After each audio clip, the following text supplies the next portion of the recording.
Okay, going in, doing some testing, making sure everything is working out fine.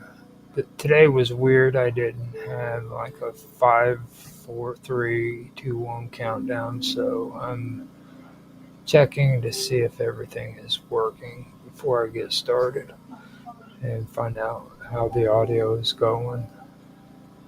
Pretty sounds good on Rumble. Sounds good on Kick.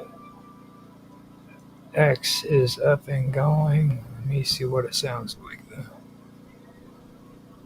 Sounds good on X. Sounds good on Twitch. And D Live might be a problem. Don't know for sure yet. Going in and finding out real quick. Sometimes I have to go in and click on go live to get it started. But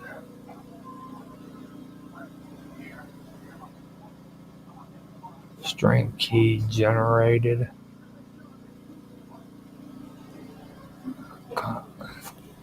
You gotta copy it. Yeah. It does get annoying after a while. That's all I gotta say. Um, let me come in here. Yeah,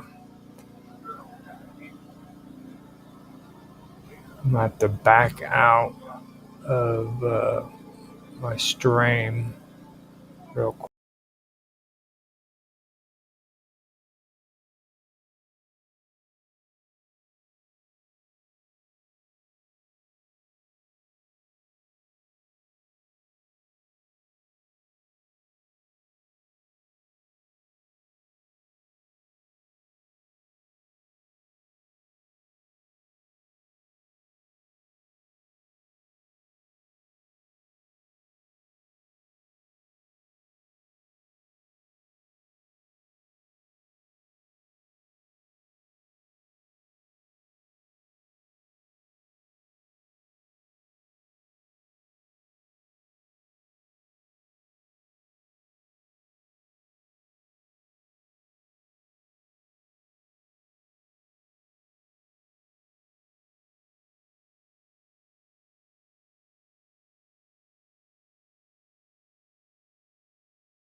All right. So apparently, I am having issues but I don't know exactly what's going on. I gotta hit refresh on OBS, or not OBS, but on Rumble. Um, yeah, D Live's just not gonna work tonight. So, with that being said, I am just going to get get into it and be done with it. That's that's the best I can do. So tonight I'm going to be doing a late night episode of Esoteric Agenda, and after I do my after I do my countdown, which I do for editing purposes, I will go into that and we will get into it. So let me take a drink of my coffee. I'll do my countdown, then do my introduction, and go from there. So here we go. All right. 3, 2, 1, now.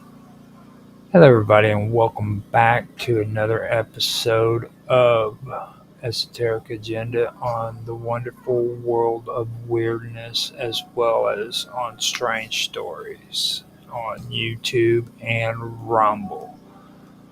I am here with another episode. I'm your host, Roger Hanson, and today I'm going to step away from the stuff that I was talking about before, which is basically important, but it's more of the older um, themes that involve mythological themes that surrounded the goddess Cybele and Attis with Magnum Mater. I believe that's the proper way of saying it. I always say it wrong. Uh, but with that, I was also doing some other stuff too that relates to the golden ass of Apuleius, I believe is what it was, and sacred colors and stuff of that nature, which gets into ancient uh, alchemy and what alchemy actually started out as being. So that was what I was getting into with that.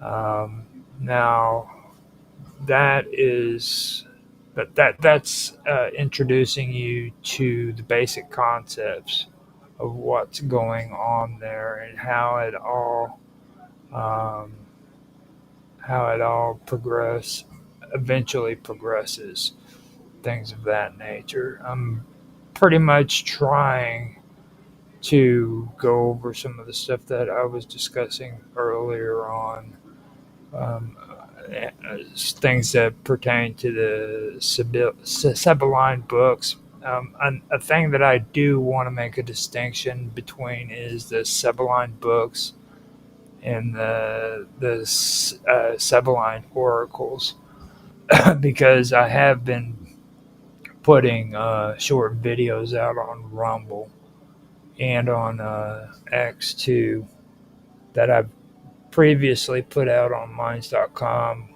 concerning the oracles.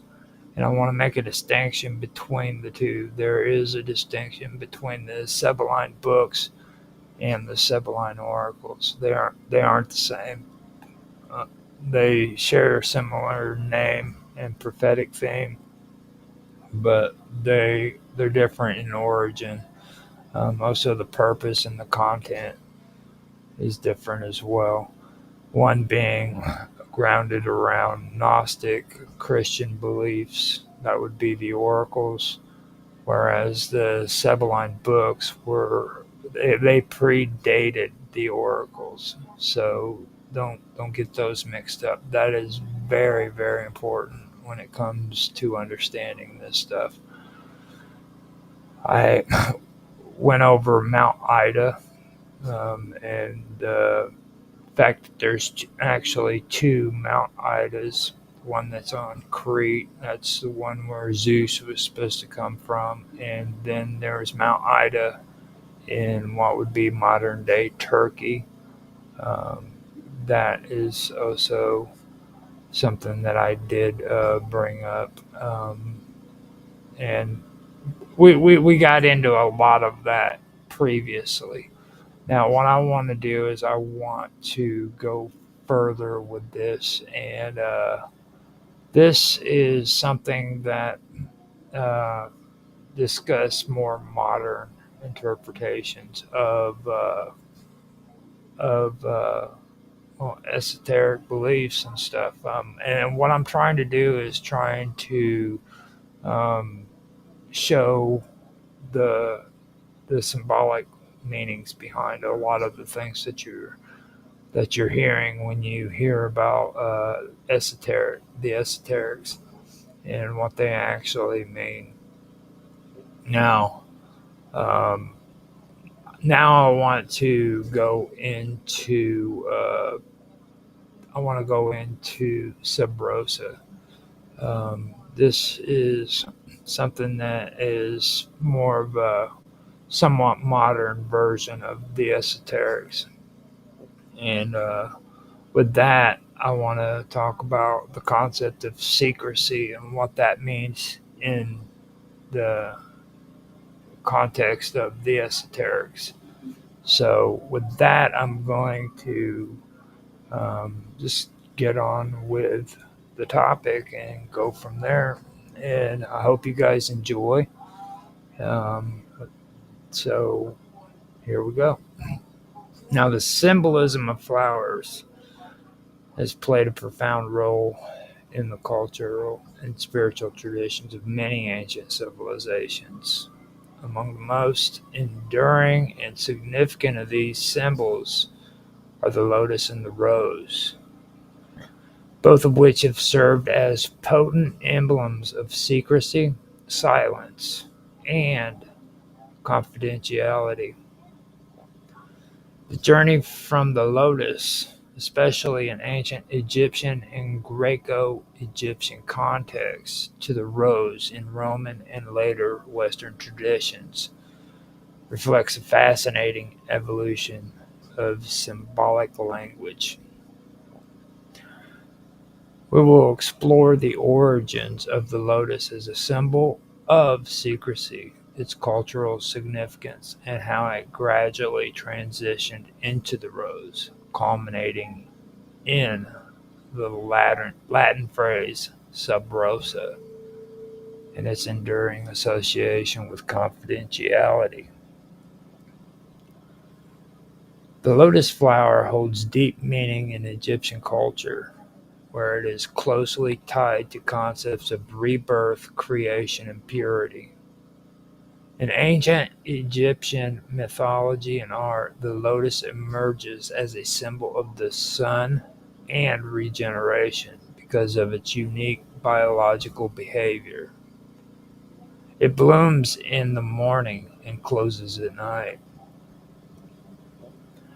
This daily cycle made the lotus an emblem of mourning. Uh, it made a, this daily cycle made the lotus an emblem of the cycle of life, death, and rebirth, themes central to Egyptian spirituality. Beyond this cosmic symbolism, the lotus also was also linked to the idea of silence and secrecy. This association is most evident in the figure of Harpocrates, Harpocrates, the Hellenistic god of silence and secrecy, who was originally derived from the Egyptian child god Horus. In many Greco-Egyptian depictions, Harpocrates is shown holding a lotus flower or a finger to his lips, signifying silence. The connection between the lotus and secrecy can be understood within the context of esoteric religious practices. In mystery cults and initiatory traditions, secrecy was paramount. The lotus, with its delicate and transient nature, came to embody the discretion and sacred silence required of initiates. This flower's symbolism extended beyond mere quietness to represent the guarded transmission of hidden knowledge, a theme that permeates many ancient religious systems. The lotus's role as a symbol of hidden wisdom and silence made it a natural emblem for a symbol of hidden wisdom and secrecy in the religious and social context of the ancient Mediterranean world.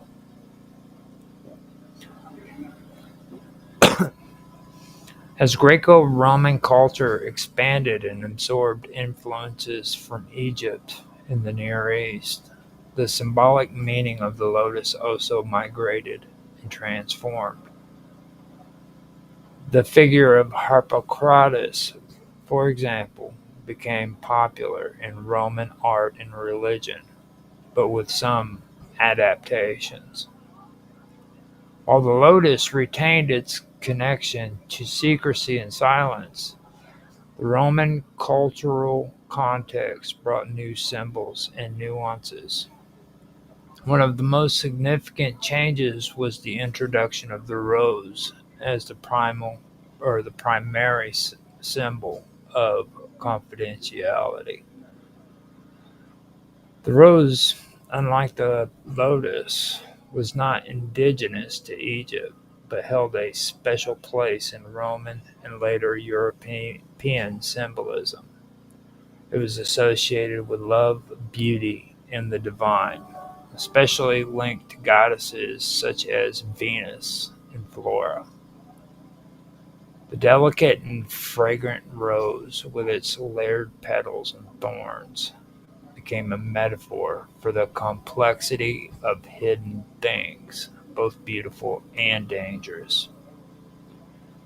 In Roman society, the rose came to symbolize not only love but also secrecy, particularly in the context of social and political discourse. The phrase "sub rosa", literally meaning "under the rose", originated in Roman times as a metaphor for confidential or secret communication. It is said that in Roman banquets and councils, the rose was suspended from the ceiling, indicating that the conversation held beneath it were to be kept private.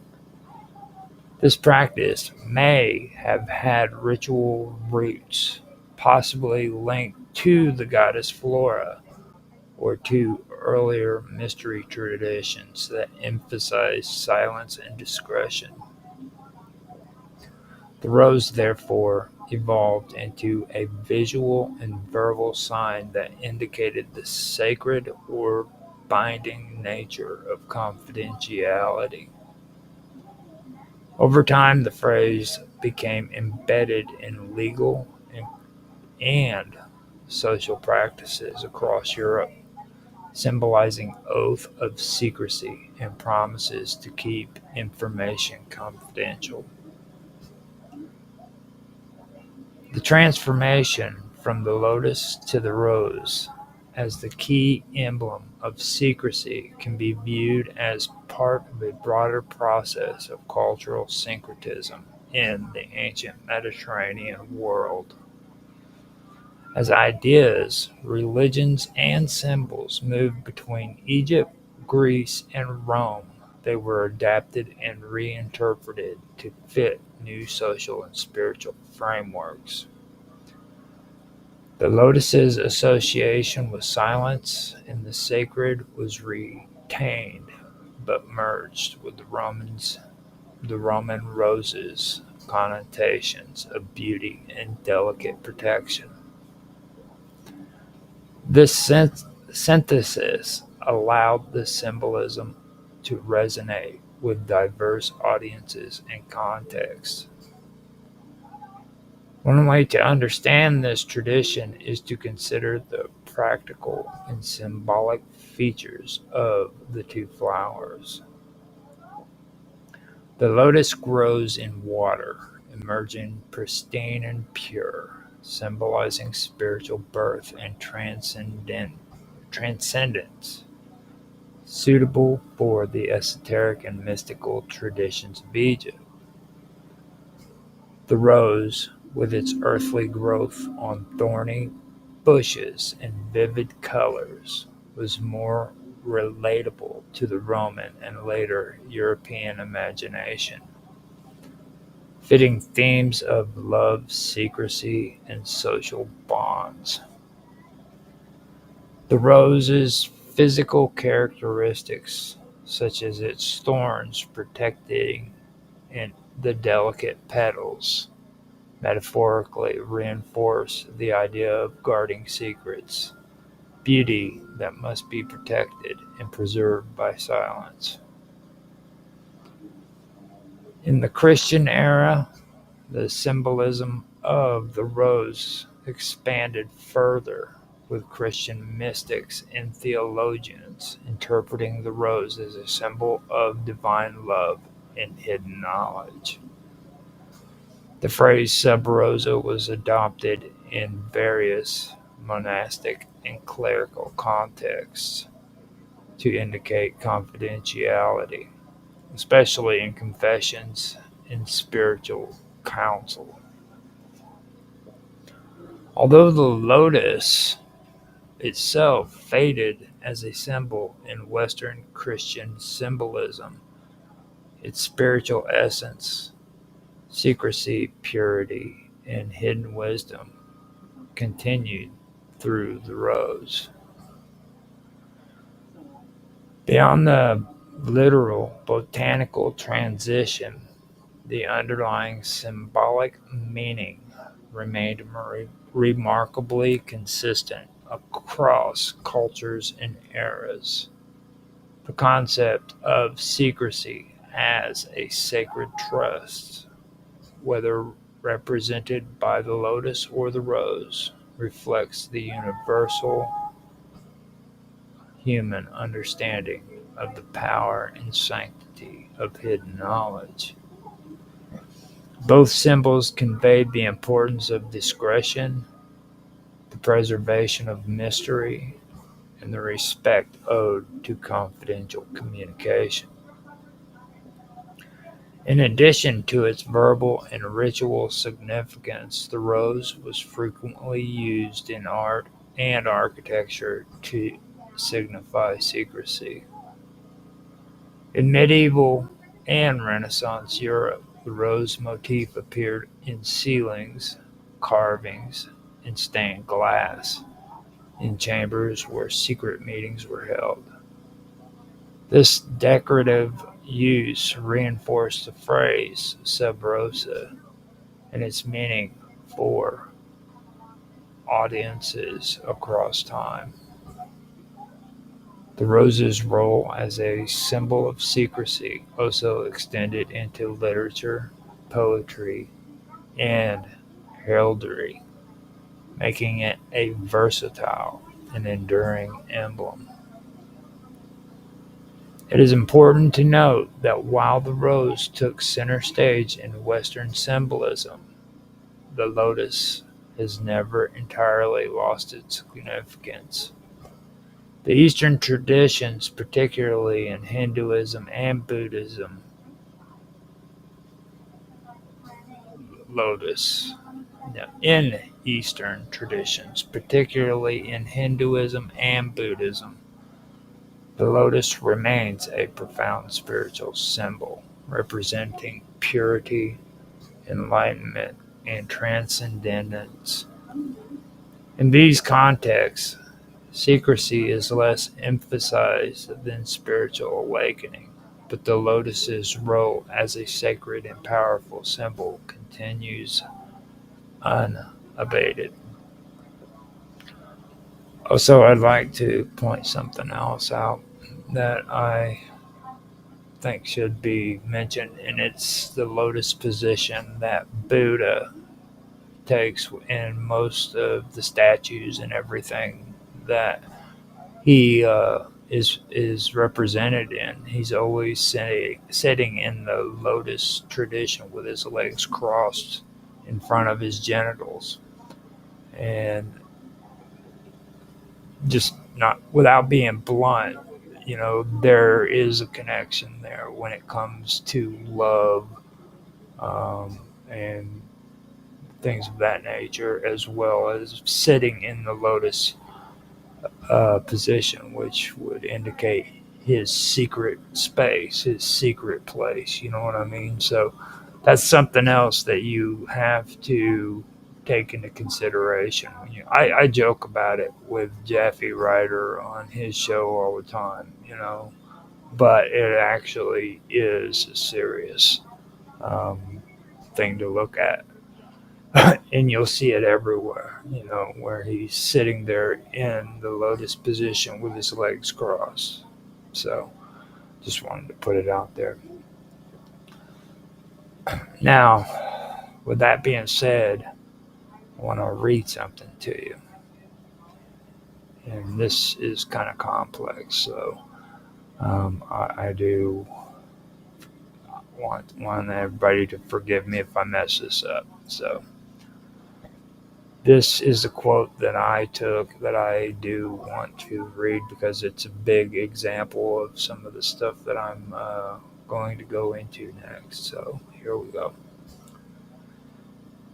Hellfire's dispenser, world's far-seeing king, O Helios with noble steeds, the eye of Zeus which guards the earth, all-seeing one, who travel lofty paths, O gleam divine, who move through the heaven bright, unattainable, born long ago, unshaken, with a headband of gold, wearing a disk mighty with fire, with gleaming breastplate, winged one, untiring, with golden reins, coursing a golden path, and you who watch encircle here all men.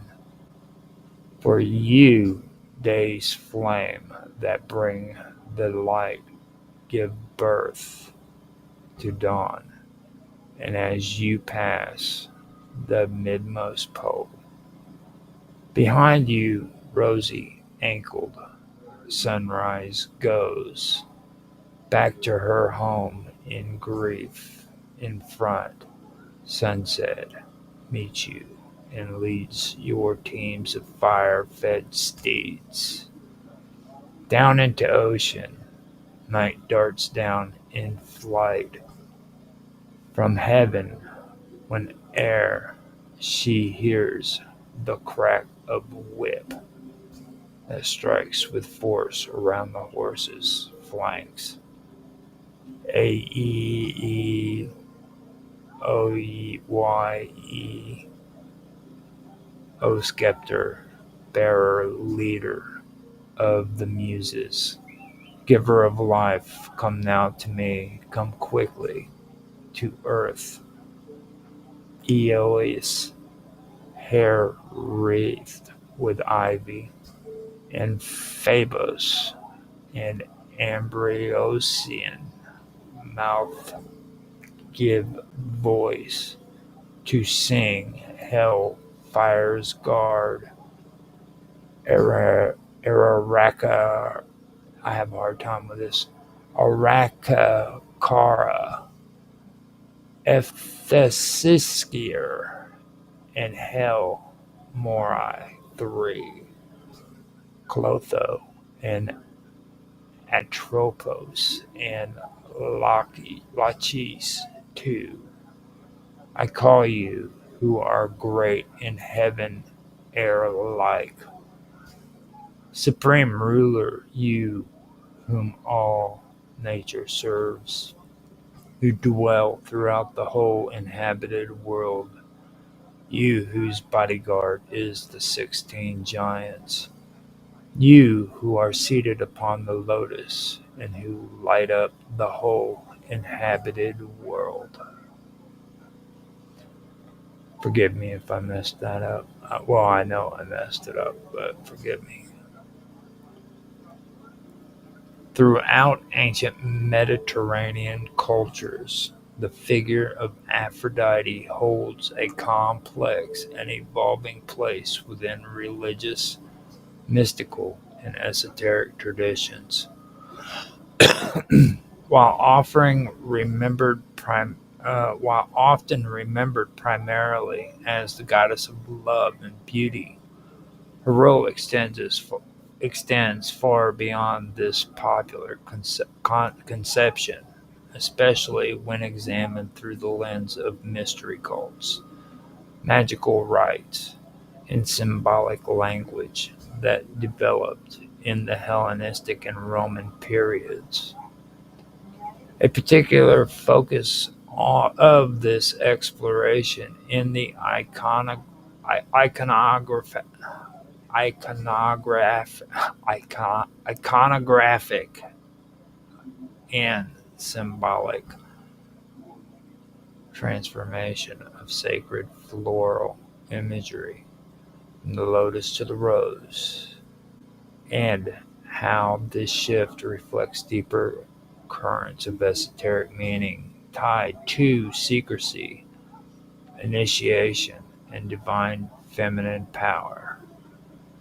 These symbols intertwine with the broader mystical invocation of cosmic forces and divine guardians, placing Aphrodite at the center of an ancient tradition that sought to unify natural beauty, cosmic order, and hidden knowledge. The sacred lotus has long held profound significance in a variety of ancient cultures, originating in the fertile civilizations of the Near East and Egypt. The lotus was widely recognized as a symbol of purity, rebirth, and divine manifestation. Its ability to rise unsustained from murky waters made it a natural emblem for spiritual transcendence and renewal.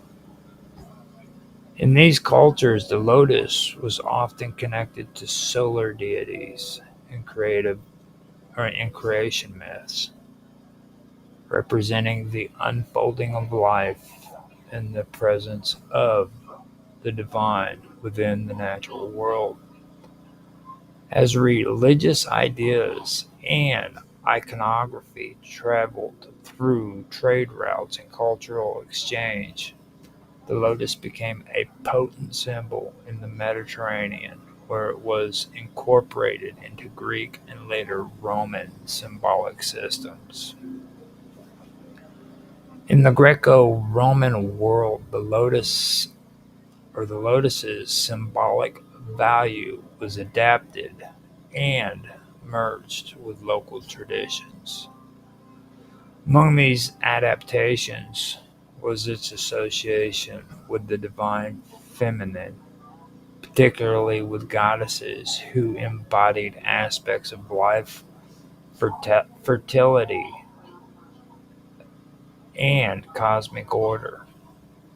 The lotus's representation as a seat or throne for a goddess is encapsulated the idea of her divine authority and connection to the source of life. In esoteric and mystery cult contexts, such imagery was not merely decorative, it served as a coded language conveying complex spiritual truths accessible only to initiates. Over time, the lotus's place in symbolic tradition gradually shifted towards the rose.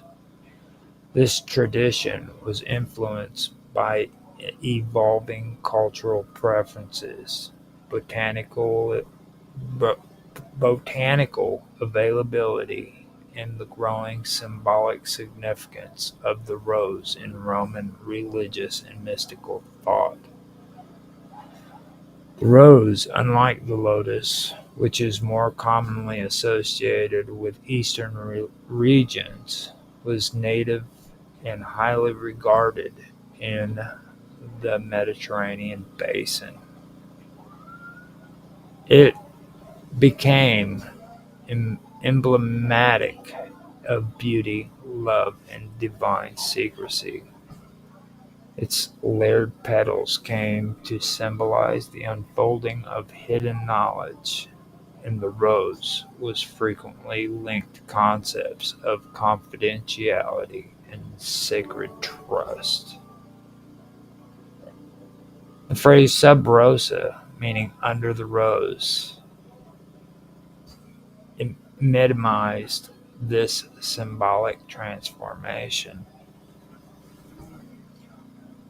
Originating in Roman practices, it came to signify a sacred promise of secrecy, especially in matters of council, ritual, or initiation. Placing a rose in a meeting place or over a council table was a gesture signaling that all discussions were to be kept confidential. This motif endured through medieval and later esoteric traditions, perm- permeating secret societies and mystical rites. The rose, therefore, transcended its natural beauty to become a powerful emblem of hidden wisdom and divine silence. Within this framework, Aphrodite's identity as a goddess also evolved to encompass those esoteric dimensions. While her origins lie in fertility, love, and beauty, her role in mystery cults and magical texts reveals a deeper, more complex figure who governs not only earthly passions, but also cosmic harmony and spiritual illumination. The depiction of Aphrodite sitting on a lotus, or in later traditions, a rose, signifies her as the supreme feminine principle who mediates between the visible world and the hidden spiritual realities. This iconography appears in various esoteric writings and magical papyri, where Aphrodite is portrayed enthroned, often flanked by lions or symbolic guardians. The lions recall imagery associated with earlier mother goddesses, representing strength, protection, and the primal forces of nature that the goddess commands. In this role, Aphrodite embodies a dual nature. She is both nurturing and fierce, embodying life, giving beauty, and the protective power necessary to guard sacred mysteries. The invocation provided earlier highlights this divine authority, calling upon a supreme ruler seated upon the lotus, accompanied by 16 giants who act as their bodyguard and illuminate the inhabited world. This portrayal fits within the broader tradition of cosmic hierarchies and divine intermediaries that pervade esoteric theology. The giants, or titans, in many mythologies, are primordial beings who act as guardians, or enforcers of cosmic law, lending their strength to uphold the goddess's dominion. Through this poetic imagery, the goddess's power is framed as both celestial and terrestrial, extending over the entire cosmos.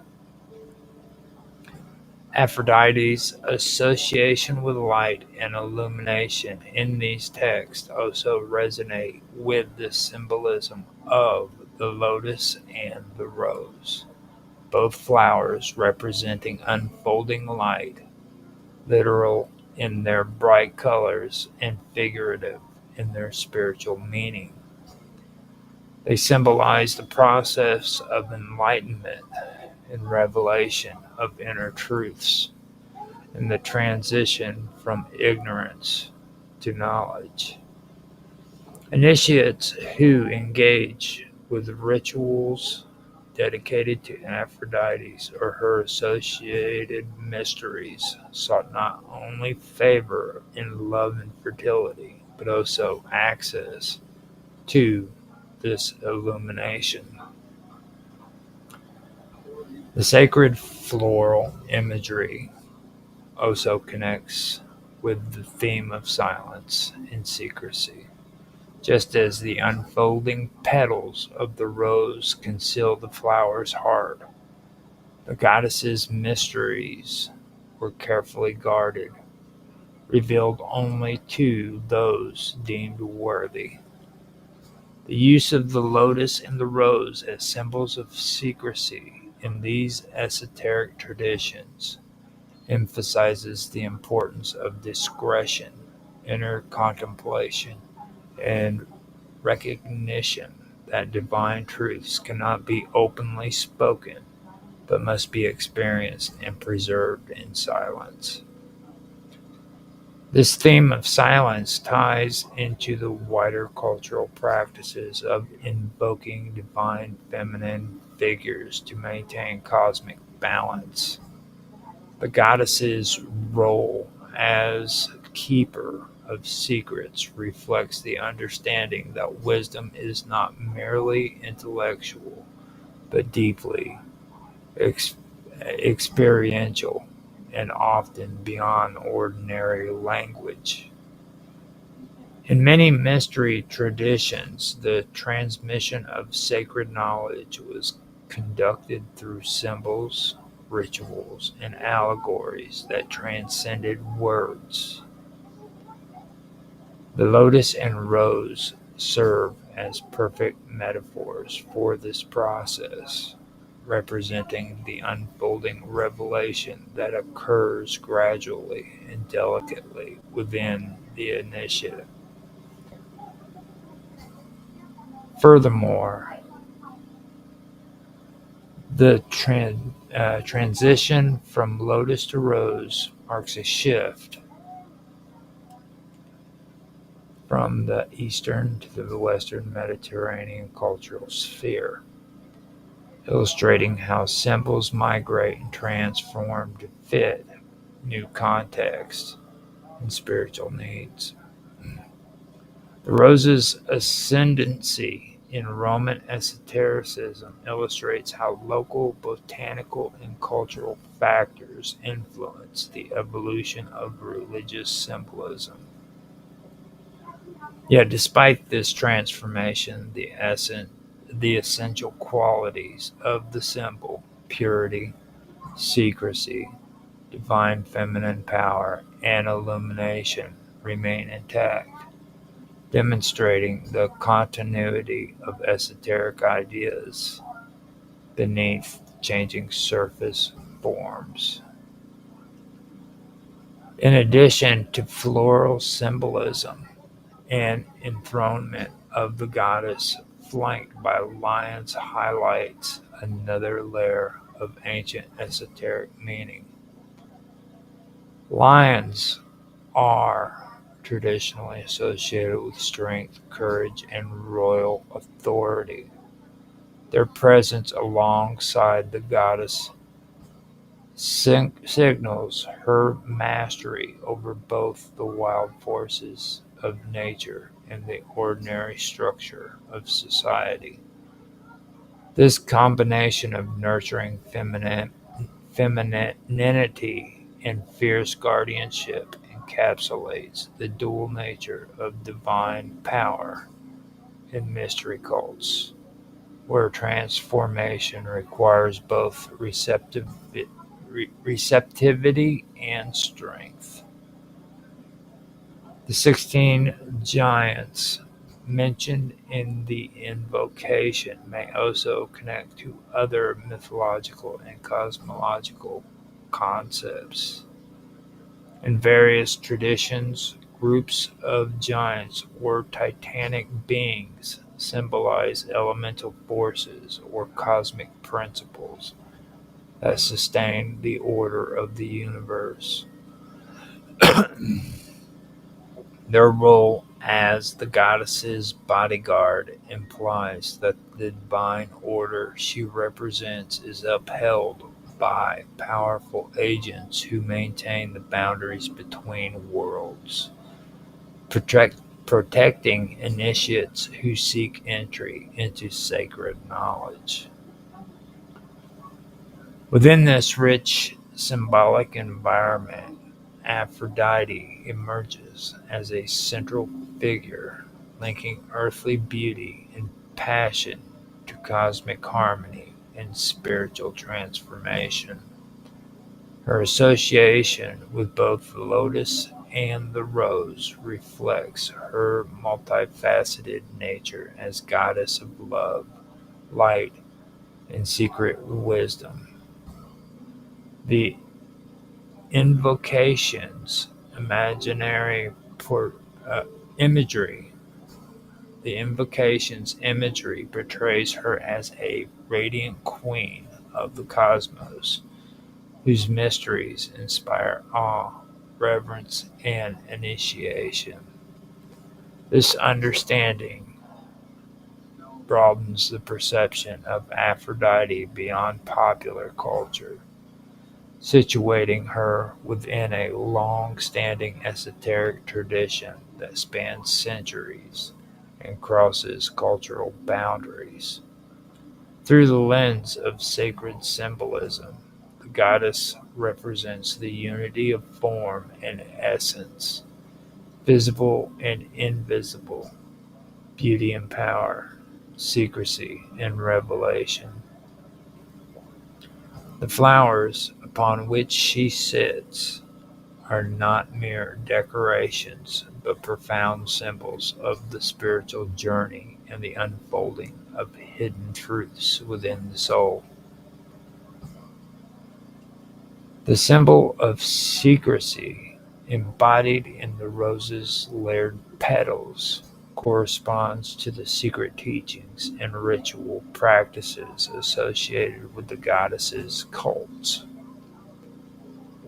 Mystery religions often emphasize the importance of silence and discretion to protect the integrity of sacred knowledge and to cultivate inner transformation. The rose became an emblem for this silence, marking spaces and moments where the divine presence was honored and where initiates were bound by solemn oaths. This emphasis on secrecy also finds resonance in the broader esoteric world, where knowledge is seen as sacred and dangerous if misused. The goddess's role as a keeper of mysteries underscores the responsibility of those who seek spiritual enlightenment to approach with humility, reverence, and discretion. The interplay between floral symbolism, divine authority, and cosmic guardianship in these traditions reveal a sophisticated theological and mystical worldview. It reflects an understanding of the cosmos as a living, dynamic system governed by principles of harmony, balance, and transformation. Aphrodite's enthronement upon the lotus or rose symbolizes the central role of the divine feminine in sustaining and rebuilding this cosmic order. The figure of Aphrodite has long been seen as a symbol of beauty, love, and sensuality. But beneath the surface of classical depictions lies a deeper, more esoteric significance. In the mystery traditions of the ancient world, particularly as they evolved through Hellenistic and Roman interpretations, Aphrodite became to represent not just the allure of physical attraction, but the embodiment of cosmic harmony, hidden wisdom, and transformative secrecy. The roots of this expanded vision are entangled with symbols such as the rose, the lotus, and the recurring theme of silence. These motifs, woven into rites and sacred language, point towards a tradition that cloaked its higher teachings in the veil of mystery, revealing them only to the initiated. Okay, I'm going to have to stop for a second. I'll be right back.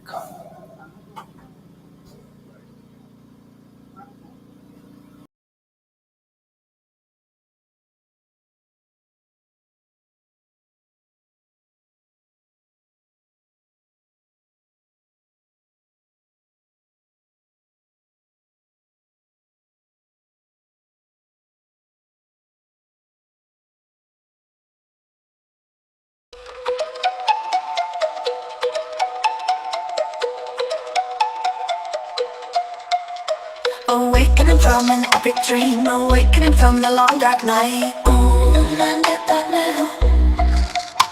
Awakening from history, awakening from duality.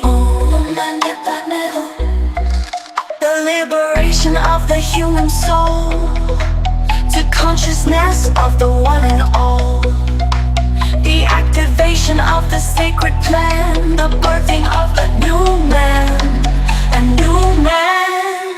When the light within is revealed, all the pain and suffering shall be healed, and the truth of love is our destiny, living on the earth in peace and harmony.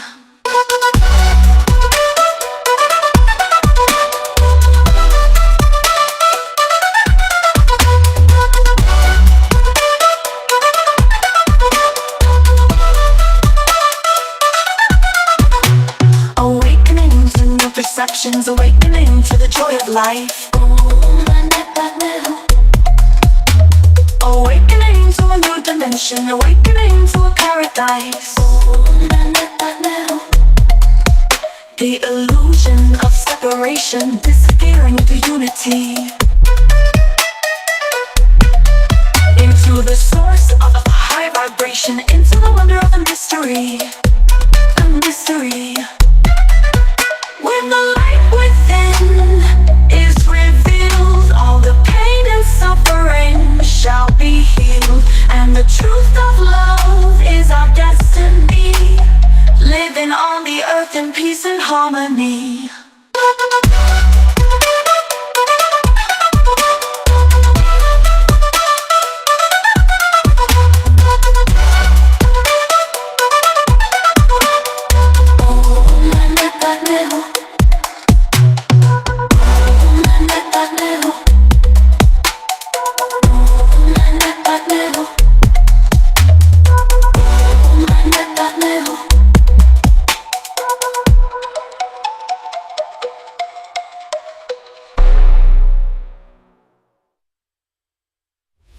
The apholis, this slur, the thistle sifter is sifting a sieve full of unsifted thistles. Thrust 3,000 thistles through the thick of his thumb. 3,000 thistles. through the thick of his thumb. 3,000 thistles through the thick of his thumb. Theophilus Thistler, the thistle sifter, is sifting a sieve full of unsifted thistles. Plus 3,000 thistles through the thick of his thumb. 3,000 thistles. Mr. Robot rolled around and rolled round, and if Mr. Robot rolled around and rolled round, where is the round roll? Mr. Robot rolled round. Where is the round roll? Mr. Robot rolled round. Mr. Robot rolled round. Mr. Robot rolled round. And if Mr. Robot rolled and rolled round, and if Mr. Robot rolled around and rolled round, where is the round roll? Mr. Robot rolled round. Here is an exercise demonstrating the union of in at the end of words. Dividing and gliding and sliding and falling and brawling and sprawling and driving and driving and striving.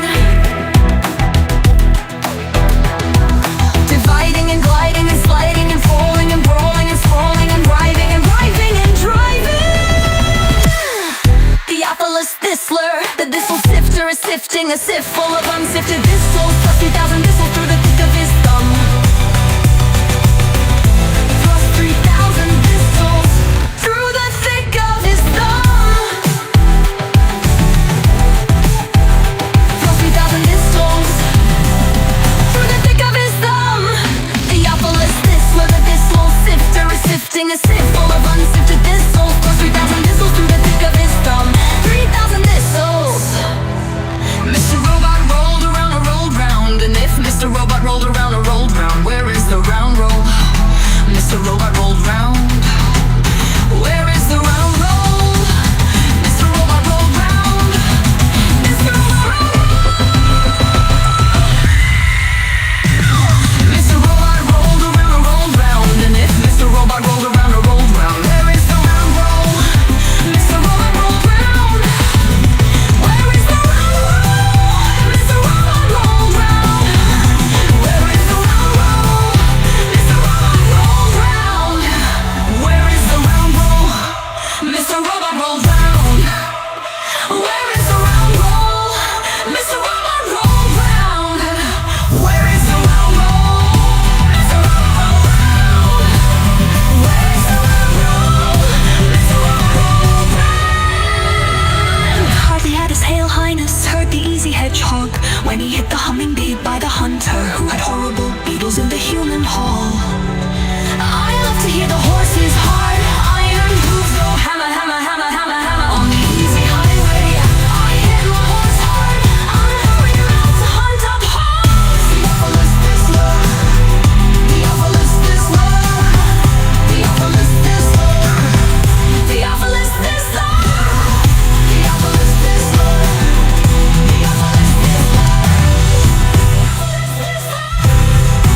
Theophilus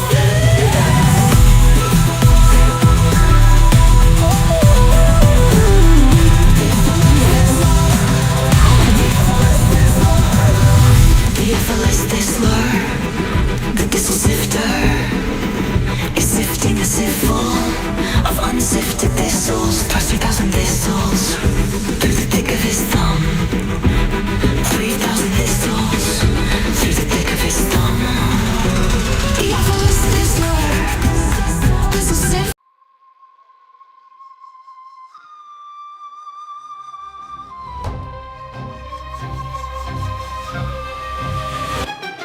Once the gods carved earth like a cosmic chessboard, Poseidon claimed Atlantis, his star-born accord. 10 twin suns, throne of tridents waves at his command. Empire stretched from big stones to Mayan sand. Monolith stacked like Legos blocks no crane could lift. Sonic levitation, gods don't need pulleys or grit. Athena taught Athens, Hephaestus forged veins of gold, but Atlantis spires pierced heaven, stories untold. Ages of virtue, divine blood pure in the veins. No egregious geodesic temples where starlight reigns, but mortality crept in, diluted the grace. Gold turned to rust, hubris eclipsed the god fest. Vessels of Atlantis drowned in the deep. Poseidon's lost kingdom where titans still sleep. From Giza to Tijuana, to cold and awe. As above, so below, cosmic empire of laws and princes of plasma. Their thrones now debris. Echoes of Atlantis where gods walked the sea. Watch the fall, saw vice crack the divine. Pyramids hummed warnings, but they ignored the signs. Sky split with fury, tsunami swallowed their pride. Atlantis sang screaming, but blueprints survive. Baalbek's foundation, stones that defy modern math. 1,000-ton puzzle, gravity's aftermath. Scholars still baffled how they align the stars. They rode cosmic currents, breaching space-time's bars. Now divers chase shadows where crystal cities gleamed. AI scans the ocean, but truth a half-dream dream. Freemasons whisper maps in their lodges of lore. Plato's Critias, a metaphor or a war. Echoes of Atlantis drowned in the deep. Poseidon's lost kingdom where titans still sleep. From Giza to Tiwanaku, the cold tension all as above, so below. Cosmic empire of law, 10 princes of plasma, their thrones now debris. Echoes of Atlantis where gods walk the sea.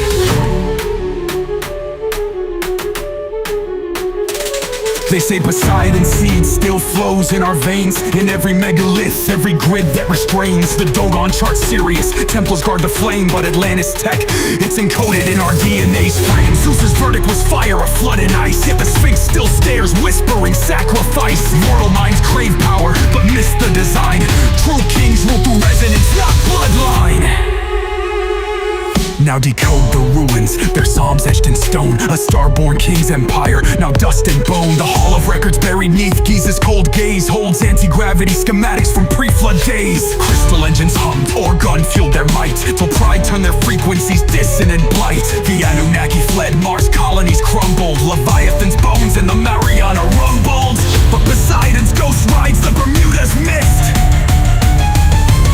Evolve past the greed or drown in the abyss.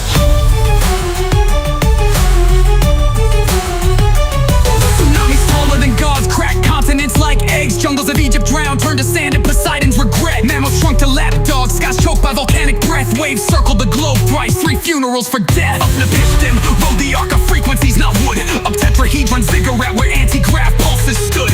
While Atlantis sank, he spliced DNA and quantum seeds. Stashed them in Göbekley's veins and Indus Valley reeds. Volcanic winter's curse, Zeus hit the reset. Scorched the grids, erased the moon-ringed internet. Noah's not a shepherd, he's a star-born archivist. Cracking hermetic scrolls in caves where mushrooms twist. The survivors crawl from mud with amnesiac eyes. Built new gods from scrap metal and fallen skies. Now desert bones whisper where cedars once soared. Man's just a ghost in Atlantis' holographic horde.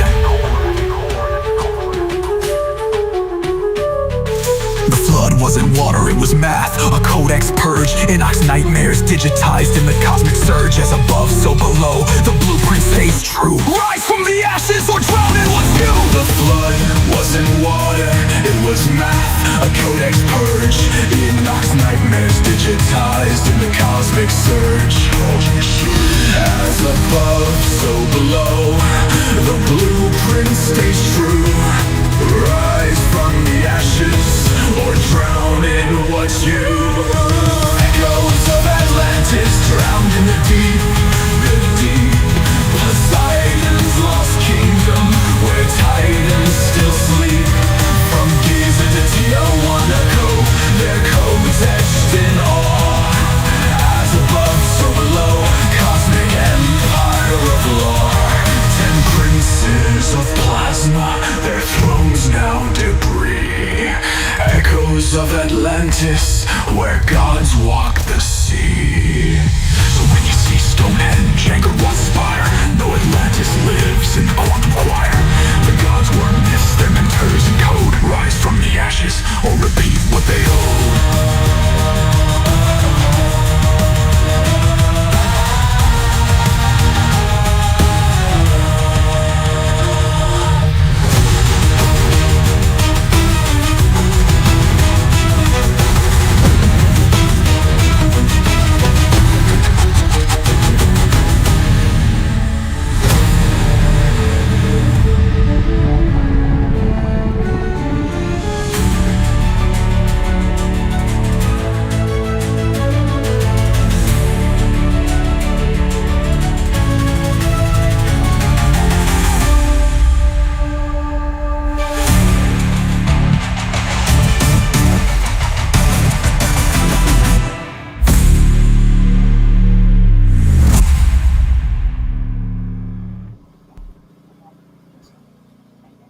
Okay, so with that, I will get the background back up and running and get the banners back up, and we will continue where we left off.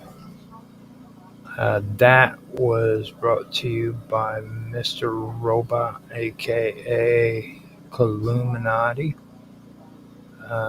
You can find him on Rumble at his channel called Hacker Radio, and I suggest you guys go check him out if you like his music, and let him know that you enjoyed what he has to offer. Kind of give him some support. So, with that being said, let me get on with what I was doing before. So, the esoteric thread running through the mythology of Aphrodite becomes evident when one explores the symbolic use of the flower most closely associated with her. While the rose is now commonly linked to Aphrodite and her Roman counterpart, Venus, there is credible reason to believe that this association was preceded by the lotus. In earlier traditions, the lotus symbolized purity, emerging from the chaos of the watery abyss. It opened with the sun and closed at night, aligning itself with the rhythms of cosmic order. The transition from lotus to rose marks not merely a change in botanical preference, but a shift in how the sacred feminine was understood and portrayed. The lotus speaks to spiritual awakening and the slow revelation of truth. The rose, with its layered petals and thorns, speaks of beauty, secrecy, and the price of knowing. The phrase sub rosa, meaning under the rose, has come to stand for secrecy and confidentiality, particularly in sacred or ritualistic contexts. The Roman culture In Roman culture, it was customary to hang a rose above a gathering place where confidential matters were to be discussed. This gesture indicated that what was said beneath it was never to be repeated outside the group. The idea behind this was not simply to ensure discretion, but to mark a moment as sacred. The rose became a metaphysical sign that higher truths were in play, that something had passed from the mundane to the spiritual. When linked back to Aphrodite, this practice takes a deeper connotation. She is not just the patron of romantic secrets, but the guardian of divine mysteries, preserving truth too luminous for common revelation. In some later mystical invocations, Aphrodite is described as enthroned upon a lotus, radiating light across the whole inhabited world. This lotus seat here is not just a poetic image, it is a declaration of divine order and luminous sovereignty. Such texts describe her as accompanied by giant guardians and existing in a Uriel realm that binds heaven to earth. This divine celestial queen, hidden behind veils of symbolic language, is closer to the world soul than to a mere personification of desire. The light she admits is not merely physical but philosophical, illuminating the initiate's path to gnosis. The, in, the invocation referred to earlier, in which the supreme ruler is described as seated upon the lotus, surrounded by giants and attended by the Fates, further solidifies the image of a deity who governs the subtle currents of destiny and spiritual alignment. This ruler, while unnamed in the text, mirrors Aphrodite in her celestial form. The lotus throne aligns her with divine wisdom and transcendence. The presence of 16 giants as bodyguards suggests an architecture of cosmic guardianship, pillars that support the heavens, defending the sanctity of truth. Other symbols traditionally tied to Aphrodite also reflect this secretive and mystical dimension. For example, the number 5, sacred to her, corresponds with the golden ratio and pentagram, symbols frequently used in esoteric traditions to represent balance and perfection. The pentagram, often used in magical rites, was not just a talisman of power, but a diagram of the harmony that underlines creation. When associated with Aphrodite, it reveals her role in harmonizing the discordant elements of human life and the cosmos. The mythology of transformation also plays a central role in Aphrodite's more obscure narratives. Her influence was not limited to carnal attraction, but extended to the realm of spiritual alchemy. In certain Orphic and Hermetic traditions, divine union was considered a metaphor for the soul's reunification with its divine source.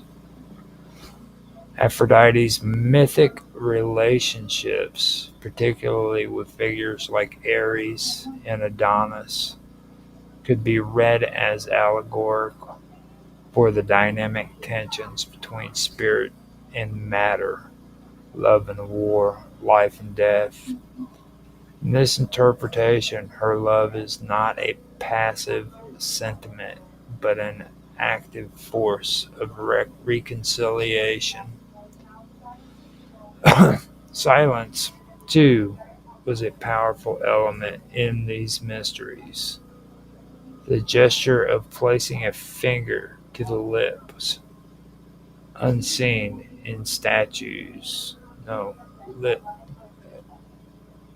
seen in statues of Hippocrates and sometimes associated with Aphrodite's mysteries, donated the inviolability, denoted the inviolability of sacred knowledge.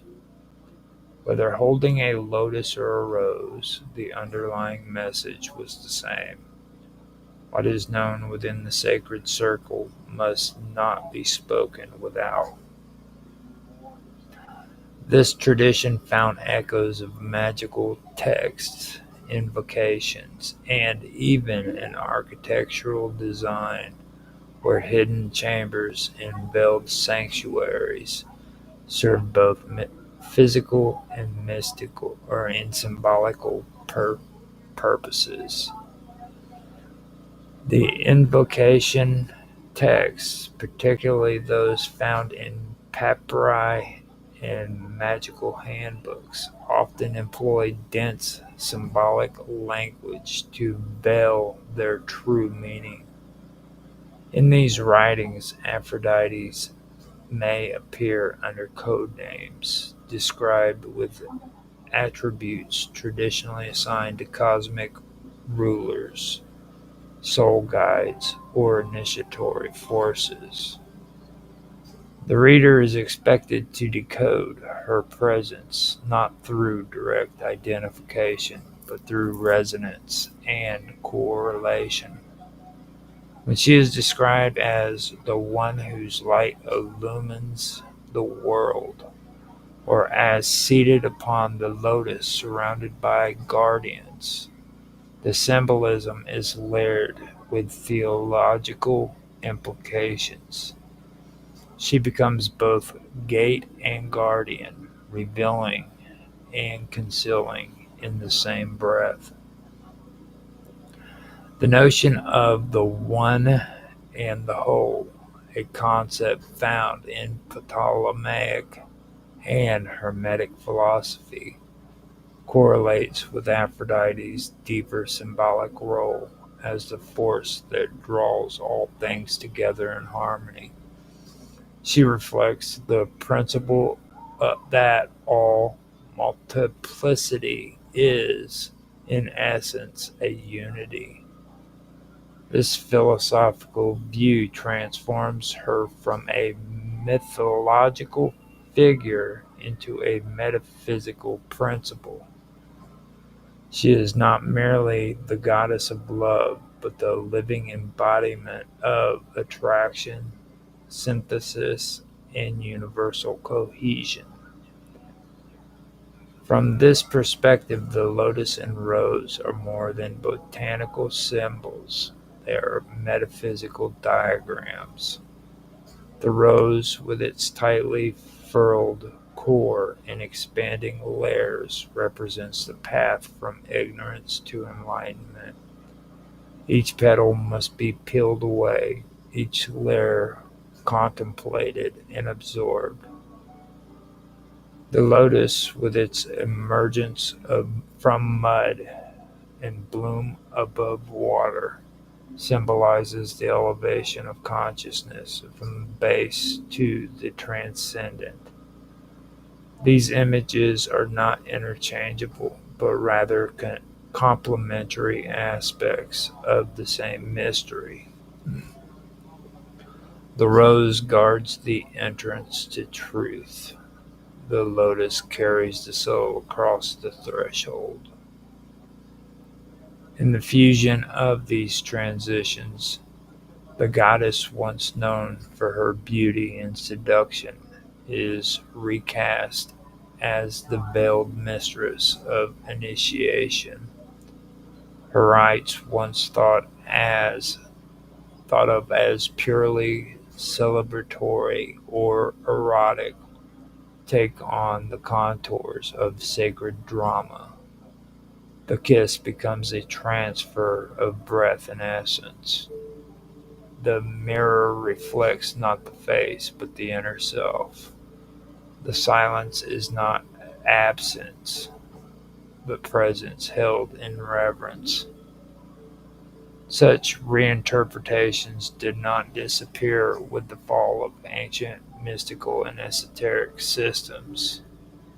Medieval alchemists, Renaissance magicians, and even modern occultists have drawn upon these ancient images, folding them into their diagrams, texts, and rituals. The goddess enthroned upon a lotus, flanked by protectors, seated in silence, is still invoked, though now she may be unnamed, hidden beneath layers of Christian, Hermetic, or Kabbalistic terminology. Still she endures. The esoteric uh, the esoteric dimensions of Aphrodite's mythology reveals her as a central figure in the sacred tradition of hidden wisdom through her association with the rose and the lotus. She bridges the world. No, she bridges the worlds of sensory beauty and spiritual truth. Sub Rosa, Sub Rosa, she guards the path. Seated upon the lotus, she rules the unseen. Her silence is not forgetfulness, but protection. And our love, properly understood, is not merely desire, but the magnetism that draws the soul towards the divine center from which all things emerge and to which all things return.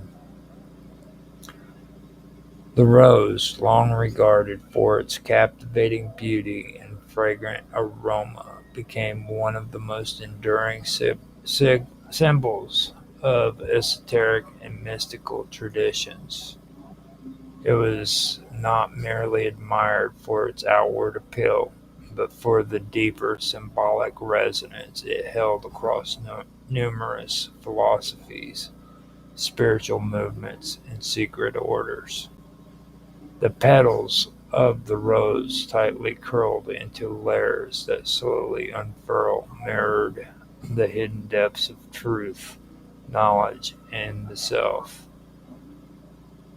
To those who sought wisdom beyond the surface of conventional life, the rose symbolized the process of revelation, each petal an initiation, each unfolding a deeper layer of understanding. The thorns of the rose were not were the thorns of the rose were no mere botanical feature, but were understood as essential to its mystical meaning. The pursuit of inner truth, secret knowledge, or spiritual enlightenment was not considered a simple or harmless endeavor. The thorns represented the danger, trials, and suffering that often accompanied the seeker's path. They warned that sacred knowledge was to be approached with humility, reverence, and caution. Only those willing to endure discomfort or even pain were seen as truly ready to approach the deeper mysteries symbolized in the heart of the rose. Its fragrance was thought to be more than just a pleasant scent.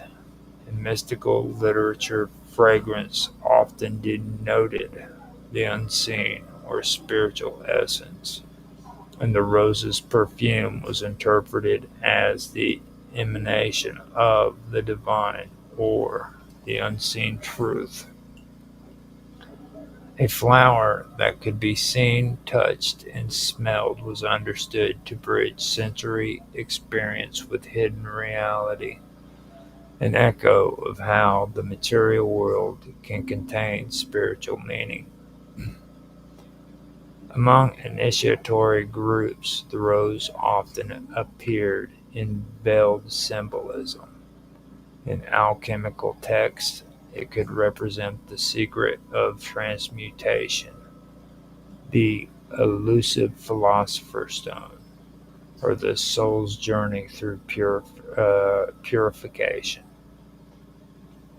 In some Gnostic and Hermetic schools, the rose was planted within the heart of the seeker, blooming only as inner enlightenment grew. This flower within was not merely personal development, but a metaphysical awakening to the structure of the cosmos and the divine principles that animate it. The expression "under the rose" or "sub rosa" came to encapsulate this heritage. Meetings held in secrecy were often conducted with a rose overhead or a rose motif present. indicating that all shared knowledge was to remain hidden from the uninitiated. Here the rose served both as a seal of silence and a mark of trust between those privy to sacred discourse.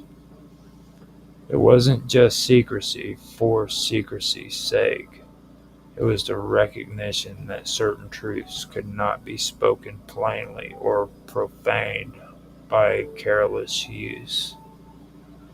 The rose stood as a guardian of mystery.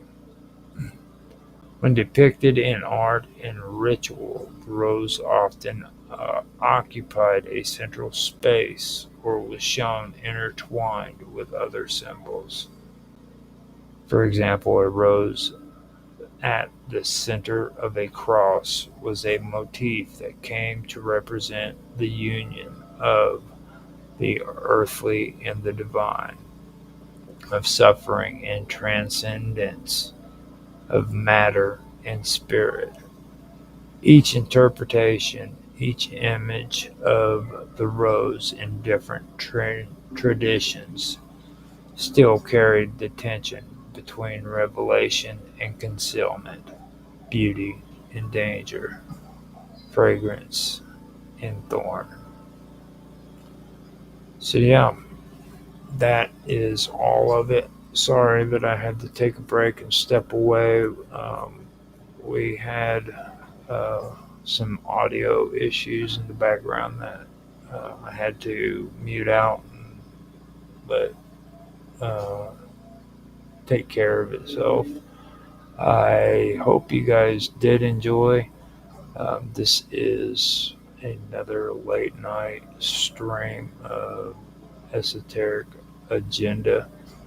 I really am getting to where I enjoy this one. I didn't know if I was going to enjoy it as much as what I ended up enjoying it. Enjoying it now. I had done some previous stuff in the past on my old channel, or on my original channel, which was strange stories that I wanted to preserve and keep. So I went through them and I kept the ones that had good audio or decent audio to make 15-minute clips of. And I named the video series Esoteric Agenda. And this time, now that I've gone through and I've edited all of those, I wanted to go back over and do this again. And I'm really glad that I did, because it gives me a chance to look back on a lot of the older stuff that I had done back in the beginning when I first started checking this stuff out. And at the time when I did it, I wasn't really all that focused.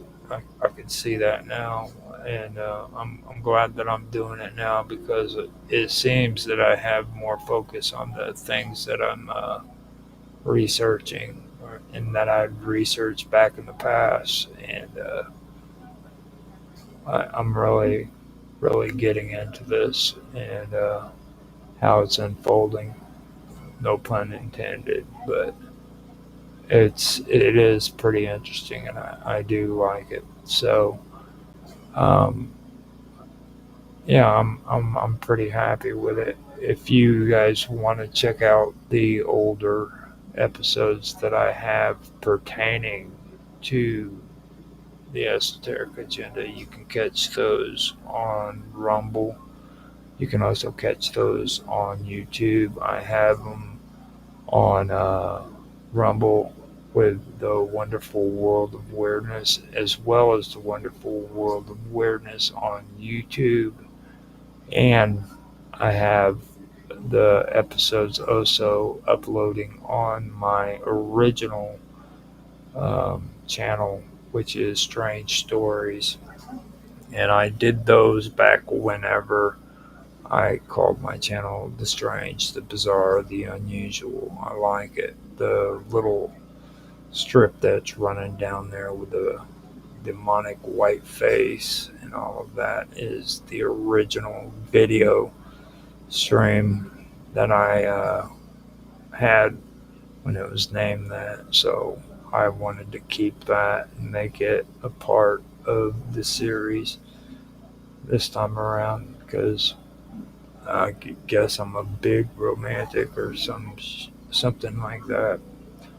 I wanted to kind of keep it for memory sakes, and yeah, I'm pretty happy with it. I'm already at the fifth episode, I believe, and it just seems like this has gone a lot faster than the other episodes that I have.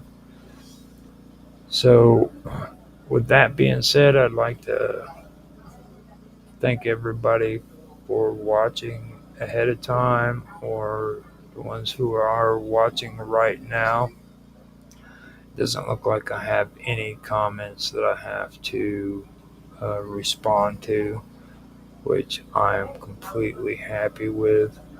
Um, I really didn't have a chance to go on to YouTube and find out if anybody's watching on there.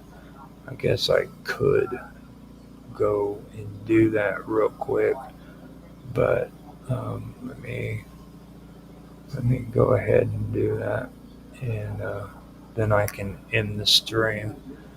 Now, if you want to check these uh,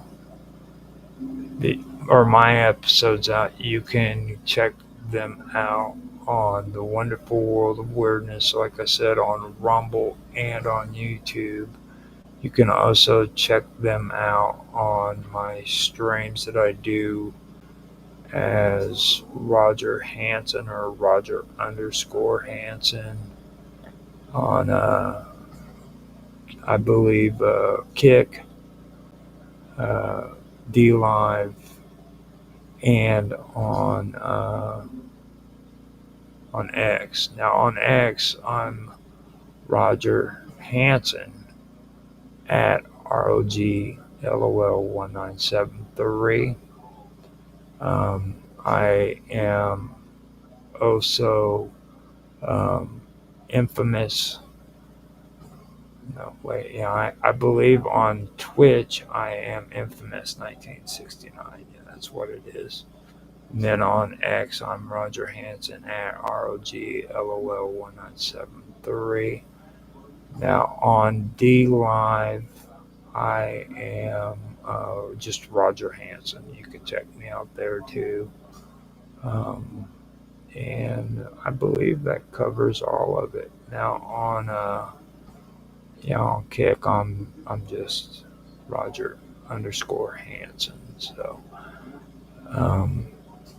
if you guys did like the stream, like, subscribe, share, make comments, give some feedback. Heck, just make a conversation. Stop by, say hello.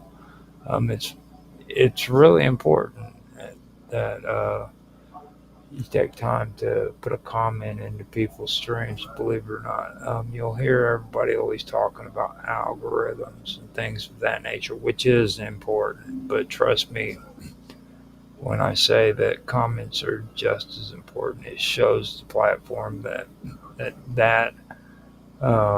channel is active and that people are interacting with it. So do content creators a favor and make a comment in the comment section.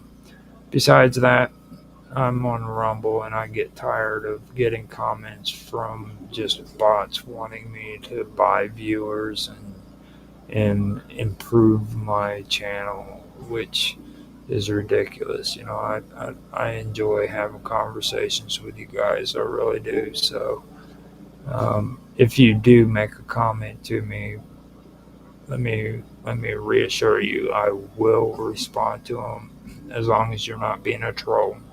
Don't be a troll. It's like Jaffe says, don't be a dick. Keep it civil. Just remember that we all have different outlooks, different ways of looking at things. So what you believe and what I believe aren't necessarily the same. So keep that in mind and have respect for one another. And with that being said, I'd like to say thank you. Thank you again for watching now or sometime in the future. And I hope you have a good night, good morning, good afternoon, whatever time of the day it is for you. And with that, I will end the stream. Thanks for watching, guys. Bye.